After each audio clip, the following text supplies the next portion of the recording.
예.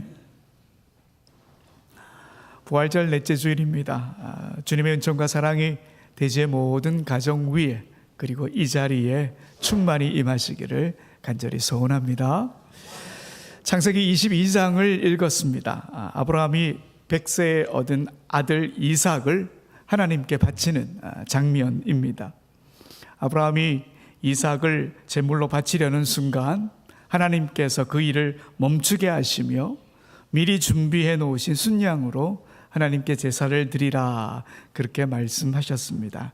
그래서 이 이야기를 하나님께서 미리 준비하시는 여호와 일의 사건이다, 혹은 아브라함이 하나님께 믿음과 순종의 시험을 받는 이야기이다, 이렇게 말합니다. 그런데 오늘 본문에 등장하는 인물들을 보면 그 모습들이 다소 수상합니다. 인신제사를 원하시는 하나님, 시킨다고 그걸 다 하는 아브라함, 아무 말 없이 아버지를 따르는 이삭, 등장인물 모두 수상하지 않습니까? 여러분, 특히 아브라함을 한번 보십시오. 아브라함은 하나님의 부르심에 고향을 떠났습니다. 추억이 묻어있는 과거를 떠났습니다. 익숙하고 편안한 현재를 떠났습니다. 그런데 하나님께서 미래까지 떠나라 그러시면서 그에게 시험을 내리셨습니다. 사실 아브라함이 하란을 떠난 것은 땅과 자손을 주시겠다고 하는 하나님의 그 미래의 약속 때문이었습니다. 그 약속 가운데 이제 막 하나 아들이 태어나서 겨우 미래를 맛보기 시작했는데 하나님께서 그것마저도 포기하라 그러십니다. 아브라함은 이렇게 그 미래마저도 포기하고 하나님의 명령에 순종합니다. 여러분, 만약 이런 일이 우리에게 일어났다, 그러면 우리는 어떻게 반응할까요? 아마 이러지 않았을까요? 이런 게 신앙이라면 나는 자신 없습니다. 나는 못합니다. 난 이 테스트를 통과할 자신이 없습니다. 제발 저에게는 그런 요구를 하지 마십시오, 하나님. 이게 우리들의 일반적인 반응이 아닐까요? 솔직히 아브라함은 우리의 길을 질리게 만듭니다. 아브라함, 그날부터 잠을 자지 못했다, 뭐 이랬다면 얼마나 우리가 위안이 되겠습니까? 그는 금식하며 엎드려 제발 이 일만은 면하게 해달라고 기도했다. 아니면 차라리 아비인 내가 죽겠습니다, 하나님. 그날부터 그의 집은 초상집이 되었다, 뭐 이랬으면 참 좋았을 텐데, 성경은 그가 고뇌했다, 슬퍼했다, 이런 내용을 단 한 줄도 언급하지 않습니다. 그러면 아브라함은 감정도 없는 목석 같은 사람인가요? 아브라함은 태어날 때부터 우리와 다른 DNA를 갖고 태어난 것일까요? 아닙니다. 그가 수상한 하나님의 명령에 수상할 정도로 순종할 수 있었던 이유, 그건 자신의 신앙 여정과 함께 하셨던 하나님이 어떤 분이신지 그가 너무도 잘 알았기 때문입니다. 여러분, 지금 아브라함의 나이가 얼마나 되었을까요? 100세의 아들을 얻었습니다. 그리고 그 아들이 번제에 사용할 나무를 짊어지고 갈 정도의 나이가 되었다 그러면 10대 후반은 되었겠죠. 그러니까 아브라함의 나이가 이제 한 115세 이상이 되었을 걸로 보입니다. 하나님께서 아브라함을 75세에 부르셨으니까요, 그가 하나님의 뜻을 따라 신앙생활을 한 게 40여 년 정도 되었다 하는 겁니다. 그 40년 동안 아브라함은 하나님이 어떤 분이신지를 경험하면서 하나님의 마음과 뜻을 알아갔고 하나님이 과연 어떤 분이신지를 깨닫게 되었습니다. 여러분, 이번 사건도 그렇습니다. 40년 동안 신앙생활 하면서 하나님은 사람의 목숨을 누구보다 귀중하게 여긴다, 이 사실을 알았기 때문에, 그래서 아들을 제물로 바치라 라고 하는 이 명령에 이게 하나님의 진짜 마음이 아닐 수도 있겠구나, 그런 생각을 하게 된 거죠. 그래서 아무런 질문도 하지 않았습니다. 하나님은 살리시는 분이시다. 이걸 40년의 신앙의 여정을 통해 이미 알고 있었기 때문이죠. 여러분, 아브라함이 이삭을 낳기 전에 이런 일이 있었습니다. 창세기 18장의 사건인데요, 하나님께서 죄악으로 가득한 소돔과 고모라를 멸망시키기 전에 아브라함을 찾아오셨습니다. 그때 아브라함이 말합니다. 하나님, 소돔과 고모라에 의인 50명이 있으면 어떻게 하시겠습니까? 하나님께서 대답하시죠. 멸망시키지 않겠다. 그러자 아브라함이 또 질문합니다. 그럼 의인 45명이 있으면요, 40명은요, 30명 정도도 괜찮지 않으세요? 20명은 어떠세요? 10명만 있어도 멸망시키는 건 좀 그렇지 않습니까? 마치 물건값을 깎듯이 그렇게 하나님과 흥정을 했습니다. 결국 의인 10명만 있어도 멸망시키지 않겠다, 하나님의 약속을 받아내지요.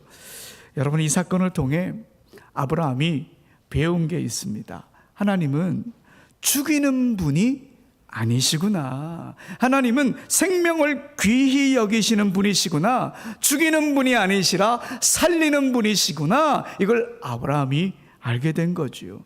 그래서 지금 이 명령, 아들을 바치라 라고 하는 이 명령에도 하나님의 다른 계획이 있음을 알고 눈치채고 아무 말 없이 순종했던 겁니다. 그래서 신앙의 후대들은 이런 아브라함의 모습을 이렇게 평가합니다. 히브리서 11장 19절의 말씀을 우리 함께 읽어봅시다. 시작.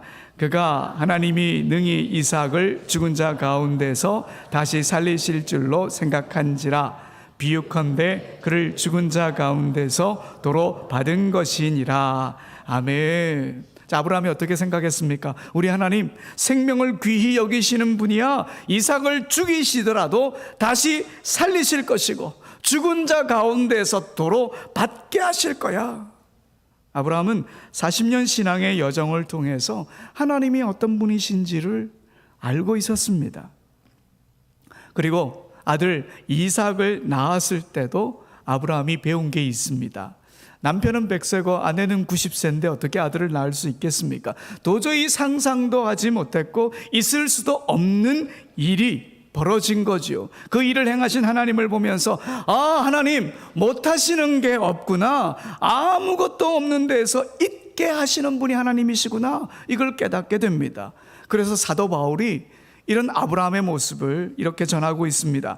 로마서 4장 17절의 말씀을 보면 기록된 바 내가 너를 많은 민족의 조상으로 세웠다 하심과 같으니 그가 믿은 바 하나님은 죽은 자를 살리시며 그 다음은요 없는 것을 있는 것으로 부르시는 이시니라. 아멘. 아브라함은 아들 이삭이 태어남으로 분명히 알게 되었습니다. 없는 것을 있게 만드시는 하나님, 무에서 유를 창조하시는 하나님, 그 하나님을 깨닫게 된 것입니다. 그리고 여러분, 아브라함이 40년 신앙생활 동안 아무런 잘못도 저지르지 않았을까요? 아닙니다. 하나님의 뜻에 맞지 않는 생활한 적도 있습니다. 어떻게 보면 신앙의 실패의 자리일 수도 있었지만 그때에도 그 자리에서 아브라함은 하나님에 대해 깨닫게 되었습니다. 아브라함이 신앙생활한 지 10년 정도 되던 때의 일입니다. 창세기 16장에 나와 있는 사건인데요, 아무리 기다려도 하나님께서 약속하신 아들을 주시지 않는 겁니다. 그래서 아내 사라가 제안을 합니다. 자신의 여종 하갈을 통해서 아들을 낳자 하는 겁니다. 이건 하나님의 뜻이 아니었지만 아내의 말을 따라 아들을 낳았습니다. 이렇게 낳은 아들 이스마엘 때문에 가정에 여러 문제가 생겨버렸습니다. 여종 하갈이 사라를 업신여깁니다. 또 이스마엘이 어린 이삭을 괴롭힙니다. 그래서 아브라함은 이스마엘이 자기 아들이지만 하나님의 약속의 아들이 아니기에 집에서 내보내고 맙니다. 아버지 입장에서 얼마나 난감했을까요? 번처소생은 아니지만 자기 아들인 건 분명한 사실 아닙니까? 그런데도 집에서 내보내야 하니 마음이 불편합니다. 여러분, 이걸 지금의 윤리적인 잣대로 해석해서는 안 되고요, 여기서는 하나님의 약속이 아브라함에게 어떻게 이루어지고 있는가, 이런 관점으로 이 성경을 읽어야 합니다. 마음이 아프지만 이스마엘을 내보내면서 그가 또 하나님에 대해, 신앙에 대해 배우게 되었습니다. 창세기 21장 12절의 말씀을 우리 함께 읽어봅시다. 시작. 하나님이 아브라함에게 이르시되 내 아이나 내 여종으로 말미암아 근심하지 말고 사라가 내게 이른 말을 다 들으라. 이삭에게서 나는 자라야 내 씨라 부를 것임이니라. 아멘. 하나님의 말씀을 듣고 이제 아브라함이 깨닫게 되는 것이죠. 하나님의 약속이 이루어지기 위해서는 이런 아픔도 견뎌내야 하는 거구나. 그런데 그 약속은 꼭 이루어지는 약속이구나. 그걸 깨닫게 되었습니다. 사도 바울이 이런 아브라함의 자세에 대해 이렇게 전합니다. 로마서 4장 21절에 약속하신 그것을 또한 능히 이루실 줄을 확신하였으니. 아멘. 여러분, 이렇게 아브라함은 40여 년 신앙의 여정 동안 하나님에 대해 배울 수 있었습니다. 하나님이 어떤 분이신지 깨닫게 되고 신앙에 눈뜨게 되었습니다. 그런 일들이 있고 난 뒤에 드디어 오늘 본문의 사건이 발생한 겁니다. 그리고 마침내 비극적인 그런 상황인 것처럼 보였지만 순종함으로, 비극이 아니라 해피엔딩으로 마칠 수 있게 된 거죠. 그런데 여러분, 오늘 본문의 이 사건을 통해서도 아브라함은 하나님에 대해 또 한 가지 더 알게 된 게 있죠. 여호와 이레의 하나님, 그걸 깨닫게 되었습니다. 창세기 22장 14절의 말씀을 우리 함께 읽어봅시다. 시작. 아브라함이 그 땅 이름을 여호와 이레라 하였으므로 오늘날까지 사람들이 이르기를 여호와의 산에서 준비되리라 하더라. 아멘. 하나님의 말씀이 수상해 보여도 순종하는 이에게는 하나님께서 이런 은혜를 베푸시는구나, 준비하시는 하나님, 그 하나님을 아브라함이 깨닫게 된 거죠. 여러분, 이렇게 아브라함처럼 우리도 마찬가지입니다. 인생에서 만나는 크고 작은 일들이 신앙의 걸음과 맞닿아 있습니다. 우리가 이 사실을 기억해야 합니다. 거기서 하나님을 경험해야 합니다. 하나님을 알아가고 신앙을 배워가야 합니다. 좋은 일에서만 그렇게 하는 게 아니라 우리가 걸려 넘어지는 실패처럼 보이는 상황에서도 하나님을 알아가고 신앙을 배워가야 하는 거지요. 어릴 때 이런 일이 있었습니다. 어머니께서 문제집 몇 페이지까지 풀어놓고 있어라, 그렇게 말씀하시고는 장보러 가셨습니다.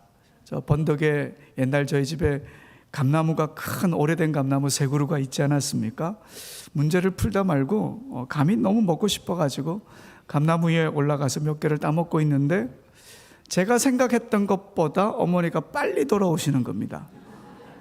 멀리서 어머니가 자전거를 타고 딱 오시는 게 보이는 게 아닙니까? 그래서 급하게 감나무에서 막 내려와가지고 집으로 막 달려가다가 돌부리에 걸려가지고 그만 얼굴을 땅에 그냥 밀어버리고 말았습니다. 그 상처가 몇 달 갔습니다.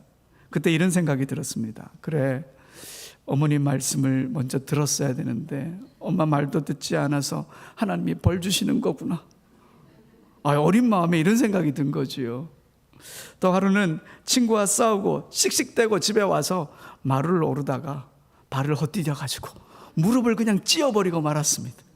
그때 또 이런 마음이 듭니다. 친구하고 싸웠다고 하나님이 벌 주시는구나.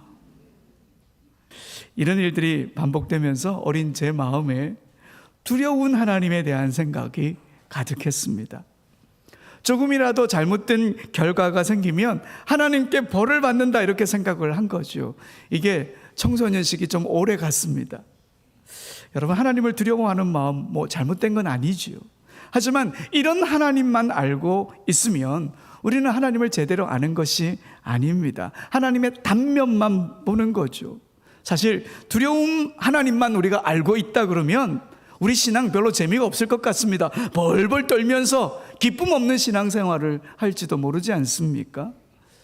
다행히도 그 이후에 저는 예수님을 제대로 알게 되고 믿게 되었고요, 사랑의 하나님을 깨닫게 되었습니다. 비록 부족하지만 저를 부르시는 하나님을 만나게 되었고, 또 여러 사역을 하면서 아들을 키우면서 인내하시는 하나님은 어떤 모습이구나, 그것도 배우게 되었고요. 또 자카르타에서 선교하고 목회를 하면서 온유하신 하나님, 신실하신 하나님, 때마다 공급하시는 하나님, 그 하나님을 만나게 되고 깨닫게 되었고요. 신앙생활의 기쁨을 맛보게 된 거지요.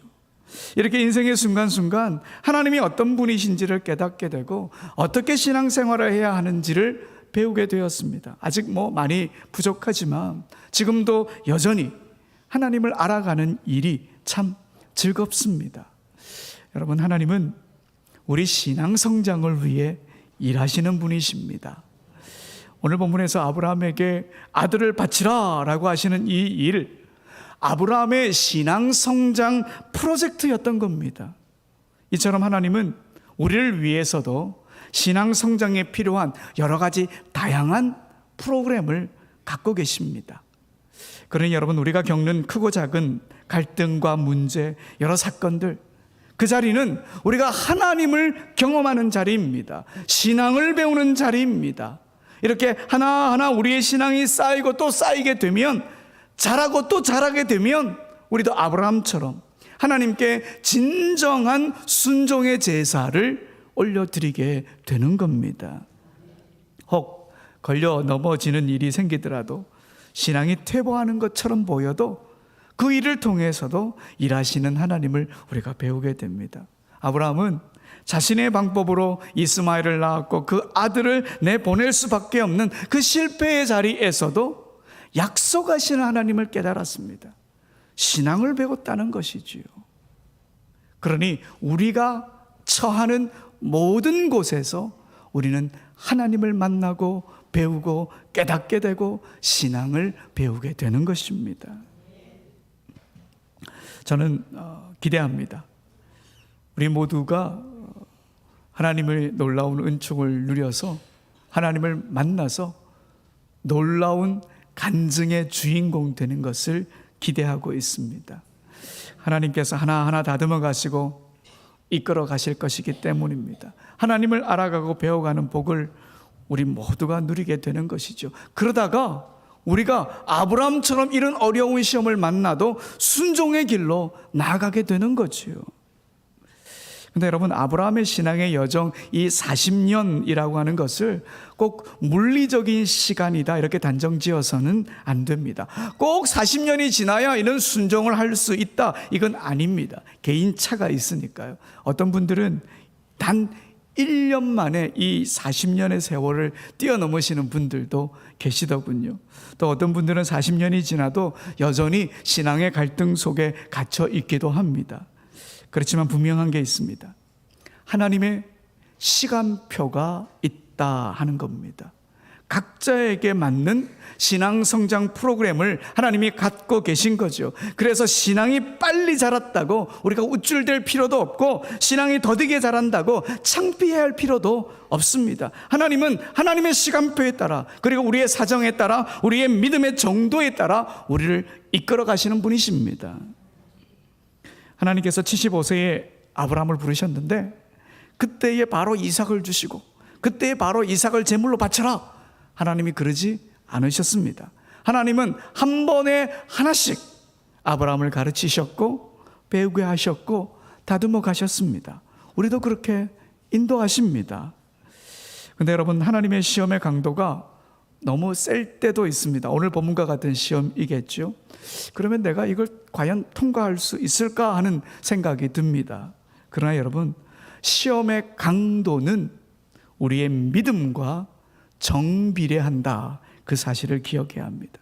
시험의 강도가 높고 더 세워졌다 그러면 우리의 믿음 또한 강해지고 세워졌다, 이 말입니다. 여러분, 고린도전서 10장 13절의 말씀, 우리가 너무도 잘 아는 말씀이죠. 함께 읽어봅시다. 시작. 사람이 감당할 시험 밖에는 너희가 당한 것이 없나니 오직 하나님은 미쁘사 너희가 감당하지 못할 시험 당함을 허락하지 아니하시고 시험 당할 즈음에 또한 피할 길을 내사 너희로 능히 감당하게 하시느니라. 아멘. 신앙생활이 얼마 되지 않았는데 아브라함과 같은 그런 상황을 우리가 만났다 그러면요, 하나님의 은혜로 내가 이만큼 성장했구나, 먼저 감사하십시오.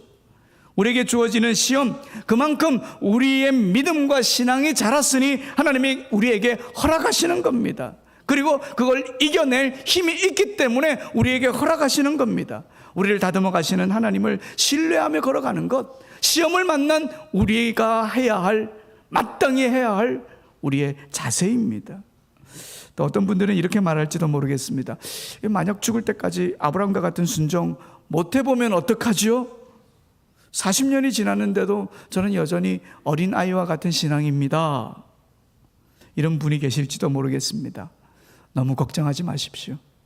하나님은 우리의 연약함을 아시는 분이십니다. 주님을 믿는 믿음 안에 있지만 개인차가 있다는 것, 우리 하나님이 누구보다 잘 알고 계십니다. 그리고 우리의 수고와 노력의 흔적을 무시하지 않으십니다. 너무 그런 것에 갇혀서 하나님을 경험하는 일에 방해가 되게 해서는 안 되는 거죠.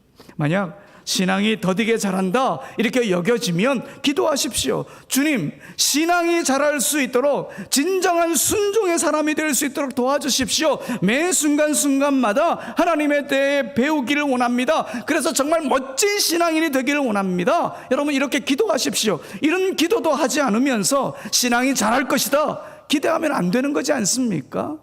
그리고 기도한 것만큼 신앙의 기쁨을 누리기 위해 내가 할 수 있는 신앙의 자세를 갖는 것 얼마나 중요한지 모릅니다.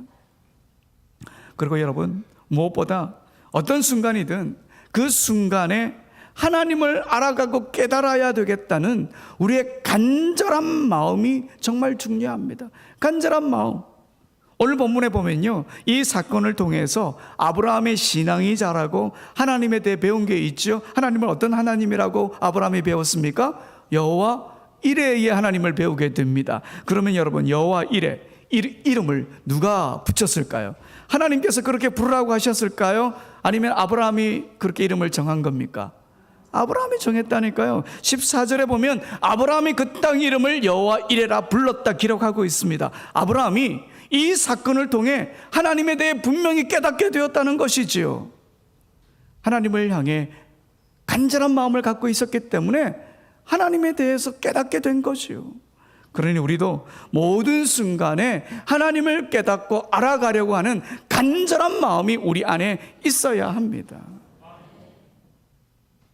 19세기 독일의 철학자 프리드리히 포이마이어라고 하는 철학자가 있는데요, 이런 말을 남겼습니다. 당신이 먹는 것이 곧 당신이다. 그는 인간을 먹는 존재로 인식을 하고 무엇을 먹느냐에 따라 생각과 생활, 그의 삶이 결정된다, 이렇게 말했습니다. 일리가 있는 말이지요. 당신이 먹는 것이 곧 당신이다. 그런데 여러분, 비단 먹는 것만 우리를 결정하는 것이 아닙니다. 우리는 우리가 살아가는 모든 과정을 통해서 완성되어져 갑니다. 우리가 먹은 음식이 우리를 결정하고, 우리가 사용하는 언어가 우리를 결정하고, 우리가 접하는 문화가 우리를 결정하고, 우리가 몸담고 있는 교회와 예배, 그리고 즐겨 듣는 설교가 우리를 결정합니다. 그러니 여러분, 우리 인생에서 만나는 사소한 일들조차도 우리의 신앙의 성장과 맞닿아 있는 겁니다. 어떤 일을 만나든지 우리는 그 순간에 하나님을 배우게 되고 하나님을 알게 되고 하나님을 경험하게 됩니다. 그렇게 경험한 하나님을 통해 우리는 더 큰 순종의 길로 나아가게 됩니다. 여러분, 아브라함은 온전히 순종하는데 40여 년의 시간이 걸렸습니다. 모든 순간을 신앙 성장의 그 여정으로 삼았기에 그 순간에서 하나님을 깨닫고 위대한 순종의 길을 갈 수 있었습니다. 여러분, 이제 우리에게도 위대한 순종의 시간이 다가오고 있습니다. 우리의 신앙이 매일매일 자라고 있기 때문에 언젠가 우리에게도 하나님께서 수상한 순종의 명령을 내릴 때에 우리는 위대한 순종을 하게 될 것입니다. 그 순간이 우리를 향해 다가오고 있습니다. 그때를 기대합시다. 우리를 다듬어 가시는 주님을 바라보며 기쁨으로 신앙의 여정을 걸어갑시다. 그 순종을 통해 하나님께 영광을 돌리며 우리가 온전히 주님만 바라보며 그렇게 살아가게 되길 간절히 소원합니다. 우리 다 같이 일어나셔서 찬송가 391장 찬송하시겠습니다.